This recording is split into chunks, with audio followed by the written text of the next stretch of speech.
और उसके जो मानचित्र बनाए जा रहे हैं उनमें करीब 15,847 पद थे, और जिसमें एक नियमित थे 1,339 और बाकी 14,508। तो इन सभी पदों का 1 अप्रैल 2024 से बढ़ाकर 31 दिसंबर 2025 तक कर दिया जा रहा है।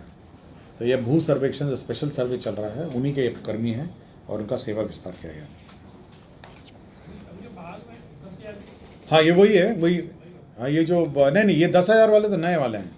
ये पुराने जो 10,000 से पहले जो बहाल हुए थे, जो सर्वे कर रहे थे, उनका 1 अप्रैल से विस्तार किया जाना था। अब ये 1 अप्रैल से विस्तार कर 31 दिसंबर 2025 तक किए जाएंगे। स्वास्थ्य विभाग का प्रस्ताव था, भारतीय उपचर्या परिषद नई दिल्ली द्वारा निर्धारित मानक के आलोक में राज्य के पुराने 22 ANM एवं पुराने 6 GNM ट्रेनिंग स्कूल में जो पद सृजन है 247 पद सृजित हुए हैं। एक बर्खास्तगी का प्रस्ताव है, आशुतोष कुमार 3 मुंसिफ सह न्यायिक दंडाधिकारी प्रथम श्रेणी बाढ़ पटना, ये निलंबित थे, इनको बर्खास्त करने का प्रस्ताव है। बिहार वित्तीय सेवा नियमावली 1953 नियम 39 में संशोधन है। यह माननीय उच्च न्यायालय का ऑर्डर हुआ है और इसमें जो सीनियरिटी का जो निर्धारण है, ये सीनियरिटी का निर्धारण उस स्थिति से होगा जिस स्थिति से जो आयोग है, BPSC आयोग अनुशंसा भेजता है, उस स्थिति से सीनियरिटी निर्धारित होगी। कभी कभी होता है कि योगदान की तिथि से लोग सीनियरिटी कर लेते हैं, कभी प्रमोशन की स्थिति से कर लेते हैं। तो बिहार वित्तीय नियमावली 1953 के नियम 39 में यह संशोधन किया गया है कि जिस स्थिति से BPSC जो है रिकमेंड करेगी उसी तिथि से सीनियरिटी निर्धारित होगी। दरभंगा जिले के अंतर्गत भारत सरकार को SIB पोस्ट के लिए ज़मीन सशुल्क दिया जा रहा है 96,40,500 रुपये के दर से।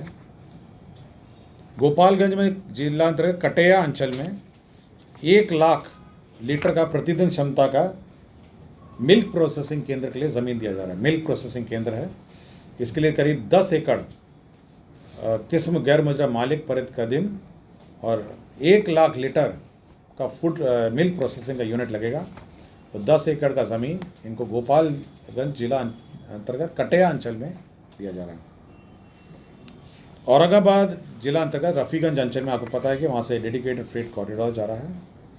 तो डेडिकेटेड फ्रेट कॉरिडोर का ज़मीन दी जा रही है 70,83,350 रुपये। नवादा जिला के अंतर्गत रजौली अंचल में महिला डिग्री महाविद्यालय रजौली को भवन निर्माण हेतु जमीन दी जा रही है।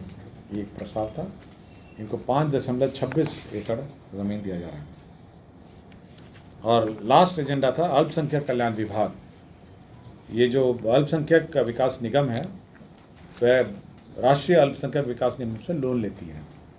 तो लोन की जो राशि है उन्होंने पहले कहा कि हम इक्विटी से सेटिसाइड करेंगे, लेकिन यह जो राष्ट्रीय अल्पसंख्यक विकास आयोग है, वित्त निगम है, वो माना नहीं।